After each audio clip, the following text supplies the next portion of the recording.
What's up YouTube, BMR here, and today we have a very important video. So I see people asking all the time on forums or Facebook groups, what upgrades do I need to do to drift better? Another question I see a lot is, how do you drift such tight circles, or how can I drift tighter circles? The first place you should look at is the gyro. I know a lot of people swear by gyros, but in my opinion, gyros only get in the way of the steering input that I want to deliver. I've seen a lot of people using them, but they can never really get super tight circles, and I just avoid gyros because I think you should just learn how to drive better as opposed to letting a computer try to steer your car for you. In my opinion, if you want super tight circles, crisp transitions, and clean sweeping corners, ditch the gyro and take a look at your differentials. The stock differentials do a lot of work. They can vary the power delivered to either side of the car depending on the tire grip. While this can be good for a touring car, it's horrendous for drifting. With the stock differentials, your car will loop around unexpectedly during your drifts, and it's much more difficult to hold a clean line. So if the stock differentials are trash, what should we do? Let's start up front. For your front differential, it's incredibly beneficial to have a one-way bearing installed. A one-way differential will allow your tires to spin freely in one direction while locking the other. What this means for a Mini Z is your front tires can still put down power, but as soon as you get off the throttle, the wheels will spin freely.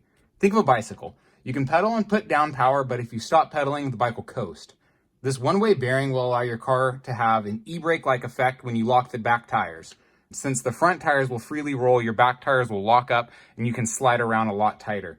This will help you tighten up your transitions and allow you to drift in very small areas, granted you have the necessary skills.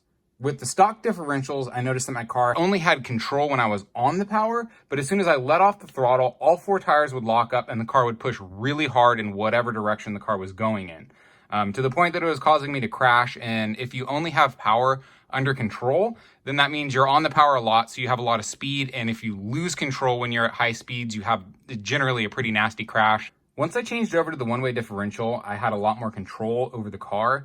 If I wanted to tighten up a corner, I just tapped the back brake and the rear end would loop around really tight, as opposed to the stock differentials that would push harder than a Tonka truck if I got off the throttle. So honestly, guys, the front one-way differential will really help you tighten up your transitions, help you tighten up your corners, help you loop the car around a lot tighter, and just do a lot more of those trick drift shots that you see a lot of cool people on YouTube post some pretty cool videos doing some trick stuff with their car. And to do that kind of stuff, you really need a one-way differential.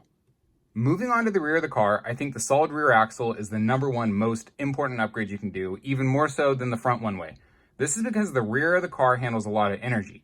You have power coming from the motor, the tires laying down that power and applying resistance through grip, as well as having to deal with the G-forces as the car slides through a corner. And even more so if you have a body mounted on the car, then you have a lot of high-centered weight, and that's shifting even more of that weight and energy to the rear of the car. So if you have stock rear differentials, that thing's putting in a lot of work transferring power between the two tires. So let's give the rear differential rest and install a solid rear axle, because as we said earlier, having that differential allowing the tires to slip at different rates in the back of the car, that will cause your car to loop around unexpectedly, and it will cause you to crash. It will cause you to just lose your corner. You know, you'll loop around and you've effectively crashed and you can't drift anymore. So with a solid rear axle, the car will put down the same amount of power no matter what. And this is ideal for drifting since you want to have the most consistent lines and you won't have to worry about the car looping around unexpectedly. So you'll effectively remove one major variable with the solid rear axle, and that's looping. And looping is honestly one of the worst things to deal with when you're drifting. So, and also especially when you're learning to drift, it's very difficult to deal with the looping problem. That was one of my biggest things when I was learning how to drift, was my car would just loop unexpectedly, and I didn't know if it was the car or if it was my skills. And honestly, because it was a stock car, it was pretty much the rear differential. Once you install one of these solid rear axles into your car, it will make a world of difference. You'll love it. So please, guys, try out the solid rear axle. Give your front one-way try out too, and it'll help your car drift a lot better.